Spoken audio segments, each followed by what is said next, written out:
Book எடுத்து ஏதாவது ஒன்று படிச்சுட்டே இரு, அப்போ தான் உனக்கு அந்த ஒரு பதற்றன்றது வராது அப்படின்வாங்க. அப்போ அதுதான் மெயின் திங். நம்ம ரொம்ப டவுனாக இருக்கிறதுக்கு மெயின் ரீசன் என்ன அப்படின்னா, நம்மகிட்ட கன்சிஸ்டன்சி லேக், டிசிப்ளின் லேக்காக இருக்கும்.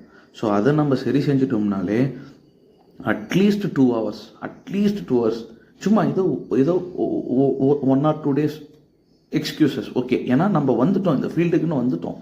நம்மளால் இது இதுதான் ப்ராசஸ், இதுலேருந்து நம்மளால் வெளியே போக முடியாது. இல்லை நான் இப்படியெல்லாம் நான் இப்படி இந்த மாதிரி இந்த ப்ராசஸில் நான் எனக்கு டைமே இல்லை, எனக்கு அதெல்லாம் படிக்க முடியல அப்படின்னா அட்லீஸ்ட் ஒரு half an hour, மார்னிங் ஒரு half an hour, ஈவினிங் ஒரு half an hour, இந்த கன்சிஸ்டன்சி இந்த டிசிப்ளினையும் வைக்க வைக்க வைக்க வைக்க அதுவே குமுலேட்டிவாக பில்ட் ஆகிட்டு போயிட்டே இருக்கும்.